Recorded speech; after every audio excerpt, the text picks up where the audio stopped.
The following is a presentation of the Treasure Island Baseball Network. Plans and preparations for the 2023 season are underway for your Minnesota Twins. This is the show that catches up with players, staff, and the entire organization. It's Inside Twins. Inside Twins is sponsored by Killebrew Root Beer, locally owned and operated. It's how memories are created and legends are made. Well, hello and welcome to a very special edition of Inside Twins. For those of you streaming us live all across our various Twin social media platforms, we're a day early here on the holiday season, normally a Wednesday afternoon affair. This will air all across our network, of course, as usual this week. And why are we early? Because we have a very special guest in studio, the smiling face of one of the newest Twins, and that is Joey Gallo. And first and foremost, Joey, welcome to Minnesota. We turned the thermostat way down for you for your visit this week. Yeah. Thank you for that. I appreciate it. I was underdressed when I landed for sure. I was wearing like a sweatshirt and just sweats. Like, oh, no problem. It's 2 degrees. I was like, okay, yeah, maybe I should get a bigger jacket. It'll be a little warmer on opening day. I don't know how much warmer, but it will be a little warmer on opening day. Hey, your resume speaks for yourself, right? You're a 2-time All-Star. You've won a couple of Gold Gloves. You've hit a bunch of home runs. You've played for iconic teams in the heart of pennant races. Why Minnesota? What led you to Minnesota? You had the choice. You probably had some options of where you wanted to take your bat and your glove. Why Minnesota? Yeah, I mean, I've always really liked playing here. I enjoyed playing here. I have a great relationship with Thad, obviously from Texas, Thad Levine. And I've always hit well here. I love the market. I love playing in the stadium. They seemed like they were really in on me, and I wanted to go to a place that wanted me, and it seemed like the Twins did. So it's a great team as well, like great opportunity to win. So I'm excited about it. Well, let's talk about your connections. Obviously, Thad was in Texas when you came up with the Rangers. Jace Tingler would have been there as well, the Twins bench coach. Are there any other folks, because baseball is a small world, that you had played with or that you were friends with on the club or on the roster, or who had played here that you checked in with as you were going through your process to choose Minnesota? Yeah, well, I've talked to guys before. Obviously, I talked to I just played with Donaldson and then Marwin Gonzalez, and they had great things to say about it. And then obviously knowing Tingler, played against Buxton a lot. I think being able to play alongside Buxton in the outfield is definitely a big perk to coming here. I was pretty pumped about that. I mean, just an absolutely amazing center fielder, face of the team. Like, can't wait to play next to that guy. So, there's a lot of guys that I've played with, and still waiting to see. Maybe there'll be some more. But I'm excited to get started. One of the things you mentioned was that you want to go where you want it. One thing that works perfectly is the front office has been very clear about their offensive philosophy and how they think is the best way to create runs. And it really dovetails with the way you've played your entire career. You hit for a ton of power. You don't really worry too much about average. Are there strikeouts? Sure, but you're not chasing bad pitches to strike out. You walk a lot. That has now become more commonplace. But for you, how did that develop as an offensive philosophy? Because you were kind of on the front end of that movement, I think, for a lot of people in terms of maximizing your skills. Yeah. Well, it's funny because I think people think that I worked on that. That's how I've been my whole life, right? I've never hit for high. Well, in high school, it was pretty easy to hit for a high average, but you know what I mean? But when I go to showcases and like Team USA, like I never hit for high average, I was a power guy. I always had a good eye at the plate. My dad would get in trouble at that because he knew I had a good eye. He'd be getting thrown out of games when I was like a little 10-year-old and stuff, because he knew that I knew the strike zone as a kid. So that skill set, it wasn't something that I worked on. It was just something that I already had. I just always swung hard and tried to hit the ball in the air. And it's worked out so far a little bit, but the philosophy wasn't something that I was, working on per se. It was just something that I've always done my whole life. And now the game transitioned into that, luckily for me. Yeah. And it basically, you're like, I'm not going to chase a pitch. I know what I can hit. Mm-hmm. What I swing at, I'm going to swing really hard. And otherwise I'll take my walk. And it certainly has worked. You mentioned the game kind of catching up, and that's good for you. What about the shift rule change? You're a name that gets brought up a lot, right? Yeah. Any big left-handed hitter who hits a ball a long way seems to be brought into that conversation, and you certainly were no exception. Are you excited about this? Yeah, I was brought into that conversation a lot. I didn't want to be in that a lot as much as I was brought into it, but yeah, I'm obviously extremely excited about that. I think the thing with the shift that was tough is it wasn't necessarily the base hits being taken away to right field anymore. It was there's 5 guys in the outfield and doubles are being taken away, triples are being taken away, extra base hits are being taken away now. And I think that just honestly just not good for the game. You want entertainment. So I think I had like 6 doubles this year because there was just so many guys in the outfield. I couldn't really, unless I put a perfect bunt down the left field line. Like it was hard to hit a double. And so I'm excited about that. I think slugging will go up again because of these changes. And then also those hard ground balls, those hard line drives to right field, those turn into hits now. And so it should be good for the game. I'm excited about that. Do you have a swing guy at home when you're home in Texas? I know you famously had the batting cage in your apartment during COVID. Yeah. They got a lot of attention on social media. Do you have like a swing guy that you work with in the off season? Yeah, there's a couple guys that I work with, guys The that pitch. I had in Texas, and there's I just recently had worked with Matt Holliday out in Oklahoma a little bit. So, and then I'm going to be working with the hitting coach here. David Popkins. David Popkins. I heard he's like one of the best in the game. So that was also like a reason that I want to come here. Is I've heard nothing but great things about him, and I know that he can get me back on track. So it's been an exciting off season, and I got a few guys, but I think I'm excited to work with David and see what we got. You said get back on track. Now you have had a lot of success. You went through a rough patch in New York, then you go to LA. You're part of a phenomenal team in Los Angeles, and you played really well as a Dodger in some really big games down the stretch. How nice was it for you just to be able to relax a little bit in LA last year? And how optimistic and positive now are you heading into the offseason? Yeah, no, it was nice. It was a good change. New York's a tough market. I appreciate my time there. I'm grateful for it.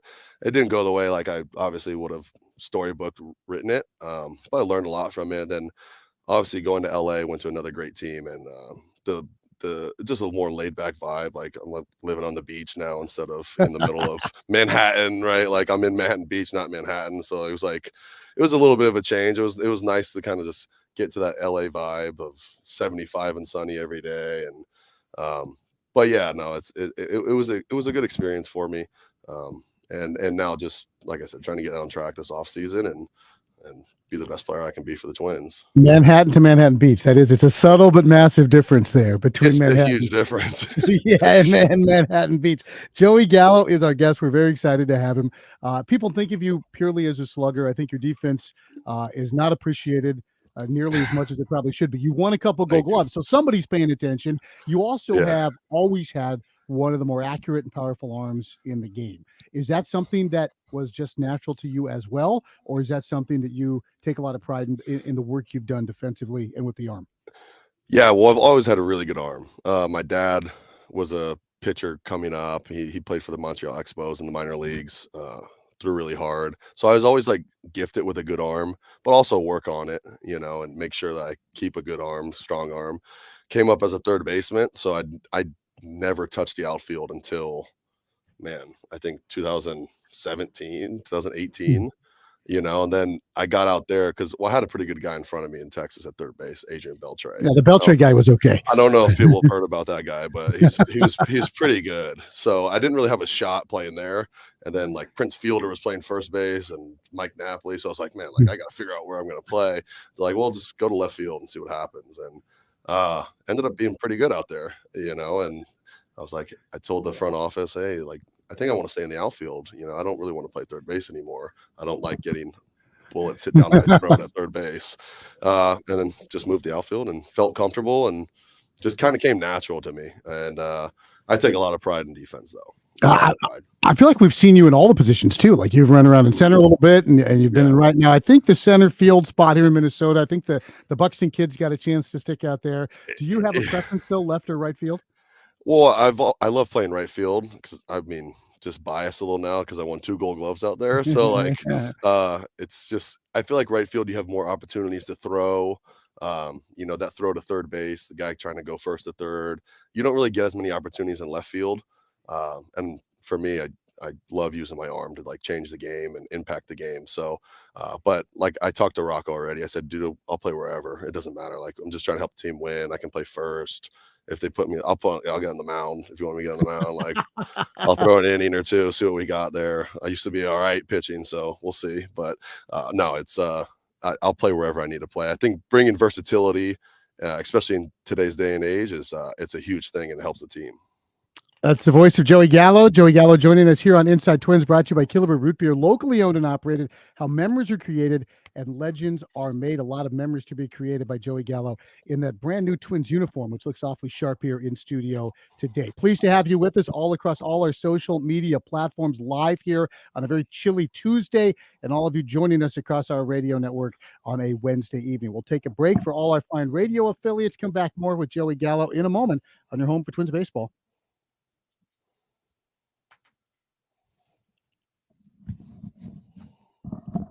The show is Inside Twins. It's brought to you by Killebrew Root Beer, locally owned and operated. How memories are created and legends are born. Now, Joey, we mentioned as Joey Gallo, our guest in studio, that we did see you in LA last year, and you came to the Dodgers prior to the Twins trip out to Chavez Ravine, and I think we got a little clip here from that game. Is that the case, Drew?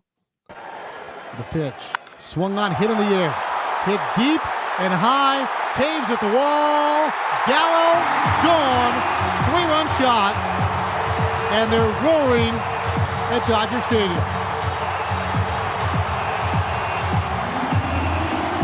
All right, so I sound like in favor of the Dodgers.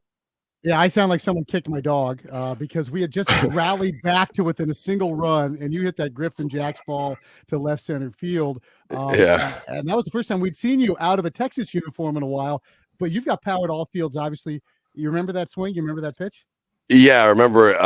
Actually, so I don't think I was starting that game, and then I think I came in from Muncie. Yep. So it was a pinch hit appearance, and I'm like, oh boy, here we go. I'm pinch hitting. I'm facing, Griffin Jacks throwing 98 miles an hour. I remember the first couple pitches, I didn't even see them. I was like, oh man, this is gonna be a tough at bat.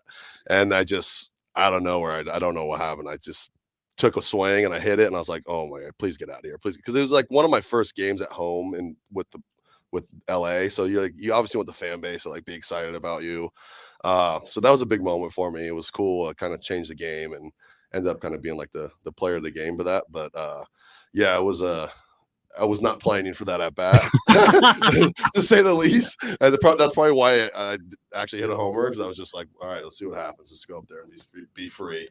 But yeah, it was exciting. The fans were definitely very happy with you in that particular instant. Now, we first saw you at Target Field way back in 2014. It was the Futures game. Yeah. I think we got a clip of that.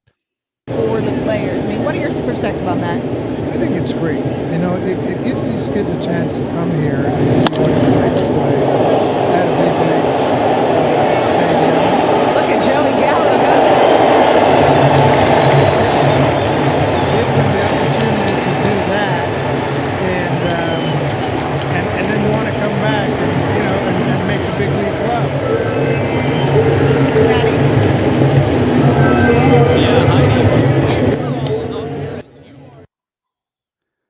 So that was you hitting a home run in the Futures game. And Rod Carew was being interviewed, and the babyface Joey Gallo clobbered one, but you had actually hit this other home run we're going to show in a little bit here in batting practice, where you broke the windshield of the truck. Yeah. What do you remember about that experience? Well, I remember in BP, they're like, hey, like just put on a show, right? Like don't try to be cute with the only it's the Futures game, like just hit bombs, right? Like it's BP and the balls are all like juiced out of their mind. Like I was like, sweet, all right. So I just go up there, like first round, like there's a couple of guys like going the other way and like doing the whole thing, and they're like, hey, just hit bombs, dude. I was like, all right, whatever, and just start swinging out of my mind, hitting balls, like you have adrenaline. It's like the first time you're like in a big league stadium hitting. The balls were just flying out of there. I didn't even know I hit the windshield until I think like after the game. Like I saw it on Twitter, I saw it on all these different like social media platforms. But yeah, it was such a fun experience, man. Like, and yeah, BP was probably like actually one of the funnest BPs I've ever had.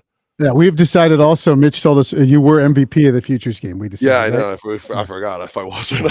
Yeah. So speaking of broken glass, so I texted my colleague and my buddy Jared Sandler with the Rangers Yeah. before this was set up, and he told me that allegedly, you're gonna have to correct the story. Speaking of broken windows, that when you were a kid, 9 or 10, you broke someone's window, and the guy didn't know whether he should be mad or ask you for your autograph. Is that true? Yeah. So like I was at my brother's game, and there were some kids playing on a backfield, and I was so nervous to talk to him. My mom actually went up to them and like, "Hey, can he come play with you guys or whatever?" And they're like, "Yeah, whatever," And so they're like hitting on the field, and they're like, okay, like just like okay, baseball players. I'm like, this is like I do this right now for a living, right? Like, I'm like 10 years old, like this is what I do. And like they start throwing to me, and I'm just hitting nukes, like And you're like 10 years old. yeah, I'm like 10 years old. It's like a 200-foot field, but there's like a big fence that like blocks these houses. So it's like you're not supposed to be able to hit it over that essentially. And I was hitting it over that, and I guess I hit a ball through somebody's back windshield or like of their house, like their back door, and it scared the hell out of the guy, I guess. And so then I see this guy following me. I'm walking around the park like scared. Comes up to my mom and is like, "Hey, like I don't know if I should get the kid's autograph or be mad about this, but your kid just hit a ball through my window." And ended up my mom had to pay for it. So I hope he got the autograph too. I would like to think somebody is walking around Vegas. I don't know if my autograph back then was ready to sign a ball. It's probably you were still not. working on cursive at the time. Yeah, it's like I don't even know if I knew cursive. Now you grew up in Vegas. You played with guys like Bryce Harper, Chris Bryant. I mean, the talent level through the roof. But one of the stories, and I believe you spoke about it on MLB.com, but or MLB Network, but to introduce you to Twins fans, you took Greg Maddox's daughter to the prom. Oh yeah, and you had to go knock on the door and have the Mad Dog answer the door on prom night. dude, I'm gonna tell you, nervous. like nervous, you know what I mean? Like and it was at his house and everything, and like this guy's, I mean, his house is just like unbelievable, right? And he's like, Vegas royalty in the baseball world too. yeah, and like he's Vegas royalty, and it's like, and it's funny because that day, and I kid you not, like we played a game and I threw a no hitter that day. So I had just thrown a no hitter, and we go panic and go get dressed for prom after the game, and now I go take Greg Maddox's daughter to prom, and it wasn't a big deal because like I've known her for so long, she's actually friends, but like once Greg's there, it's like it changes the whole environment, right? Like so I was nervous and like I didn't know how to talk to people back then. I was like shy and stuff, but no, it was really cool. And Greg actually like was one of the guys that helped me get drafted by Texas because he was with Texas at the time, so he was kind of scouting me too as well.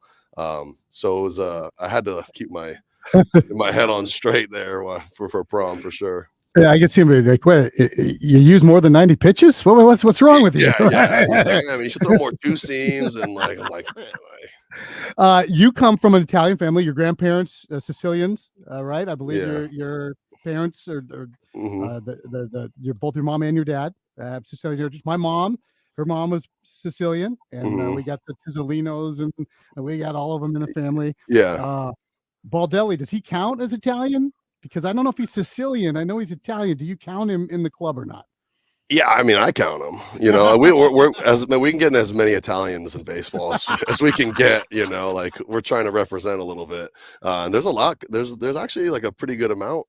So it's great like to see Italians in baseball. I always love that because it's like I don't know if it's not one of our like main sports, I guess. Like soccer is like kind of big, but like baseball's growing. But for so many who came over, like when your grandparents did, for their kids, which would have been your dad, baseball was the way to become American. It was the way to become part of the thing. I know that was true for my relatives, and obviously maybe a little bit for your dad too. Didn't hurt that he could throw so hard. Yeah, it didn't help. It didn't hurt. He threw like 95. He was a lefty throwing 95. So I think that probably helped him out a little. Easy to fit in when you're left-handed throwing 95. Yeah.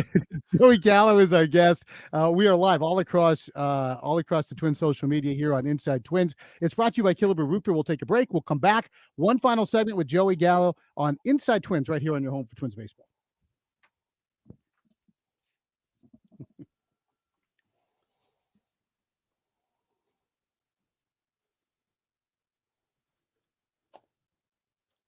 One final segment here of Inside Twins brought to you by Killebrew Root Beer. We're going to take some questions and comments from some of the folks who are listening all across these various social media platforms. I'm going to lead it off, though. It's the holiday season. What does a Gallo family Christmas look like? Do you have any traditions, and how will you spend the holiday? So my parents just moved from Las Vegas. They're now in Naples, Florida. So I'll probably just head out there, kick it out there with my brother and my mom, dad. My mom makes like meatballs and everything, and give gifts that we got. And it's going to be different this year because it's the first time that we're not in Vegas, and most of my family's in Vegas. So I'll probably just be with my parents and brother, and it'll probably be just like a low-key Christmas, nothing too crazy. Kind of perfect that they moved just down the road from your new spring training home, though, right? Yeah, well, yeah, my mom, I told her, hey, it's Minnesota. I'm going to Minnesota. She's like, what? I'm like, I'm signing with Minnesota, you know? She's like, okay, we're spring training at, and she was like, oh, it's in Fort Myers. And she was like pumped up. She's like, it's 30 minutes away. So now I'll be next. I mean, you know, they'll be at a lot of the games. So we'll see. We'll see. Yeah, get those meatballs. She wants to send those meatballs up to the broadcast booth. We'll be ready for those. I think she'd be down to do that. All right, let's check some of these questions. I think we're going to hear from Bree first via Facebook. How are you managing the cold this week? Yeah, I mean, the cold's been it's been tough. I definitely don't have the right clothes for this. Let's just throw that out there. Like, I'm not ready. I'm like ready for like 40-degree cold weather. I'm not ready for like 0 degrees cold weather. But it's been pretty cool. Like, I like the snow to an extent, I guess. For like 2 days, it's probably pretty cool. But like, I've been driving in it, and jeez, it's tough to drive in the snow. I've been hydroplaning everywhere, but it's been fun. It's a different experience, and it's like makes Minnesota, and I think it's been pretty cool. Well, just as long as you don't have to play in it, we'll be happy if you don't have to play in it. All right. Joey, does MLB The Show reach out to you now on which photo to use in the game before they release it? I think there's a story behind this one. Yeah, there's definitely a story behind that. That's because when I was streaming on Twitch, we were doing like the MLB tournament during COVID. I mean, my pictures were just horrendous. Like, actually, like, I thought I was getting punked. It was just me striking out, and then there's another picture of me like cross-eyed looking into the camera. Like, it was like my hair's everywhere. I'm like, you could have helped me out a little bit. They don't hit me up about it. I wish they would, because I think they learned. They did change the picture from that, though. They actually changed them. They changed the picture afterwards. Yeah, because it started trending, the video that I made. And they actually changed the picture. So you're pretty active social media guy. You have fun with it? Yeah, sometimes. I mean, I shut it down a little bit in New York. I can see what. Yeah. But maybe I'll have to start being more active again. Like I said, it's good that you found the positives of it. There's certainly always easy to find the negatives, but you found the positives of it as well. All right, let's see who's next. It looks like Dylan is next. We touched on it a little bit, but again, what are some of the factors that led you to pick Minnesota over other teams?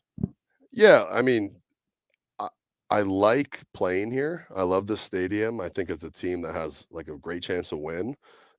Also, like, knowing so many guys here, like I said, Thad, Tingler, I played with Buxton, all those guys before. And then, I mean, it's just to me, it's just a great opportunity, and it's a team that wanted me, and they've, I've talked to Thad, they've wanted me before. So, like I said, you just want to go somewhere you want it, and that was kind of one of the main reasons that I came here. And it's great fans too. Like, it's like every time we play here, the environment is just like, it's awesome. It's a great environment.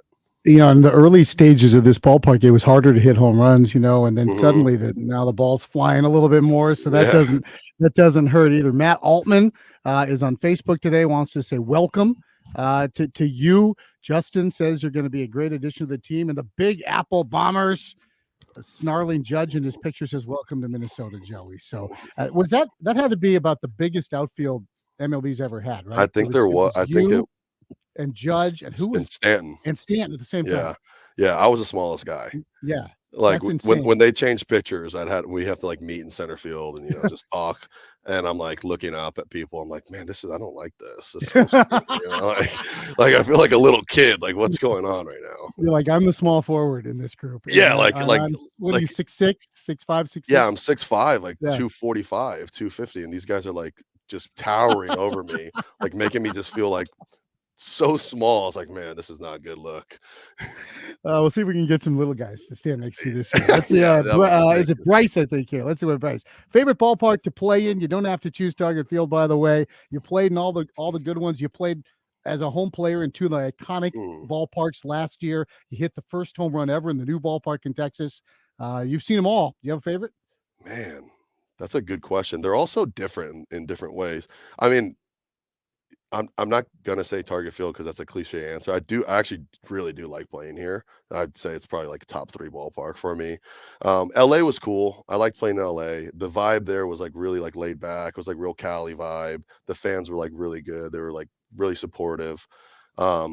Old Texas was like probably my favorite ballpark. Old Texas. Where you get that Gulf Stream out to right center field into Old those old. Texas. I mean, like it was hot there, but it was like such a like traditional baseball ballpark. A lot of great memories there. So I think old Texas is probably my favorite. And you get a hot summer night and that little jet stream out to right center field into those old grandstands, and balls would just fly. Yeah. It was definitely a fun park to hit in for sure. Not bad. Well, this is going to be a fun place for you to hit, I know, and we're really excited that you're going to be wearing a Minnesota Twins jersey this year. Joey, thanks for making time on a very busy couple of days. Yeah. We hope you have a great holiday season, and we look forward to seeing you at spring training. Yeah, thank you. I appreciate you guys having me. I'm excited to be here. Joey Gallo is our guest, a special edition of Inside Twins. It's brought to you by Killebrew Root Beer, locally owned and operated. How memories are created and legends are made. Making some memories with the newest twin, Joey Gallo. We'll wrap things up. We'll come back next week, we'll look ahead to the new year. Hope everybody has a delightful holiday weekend. We'll talk to you next time on your home for Twins Baseball.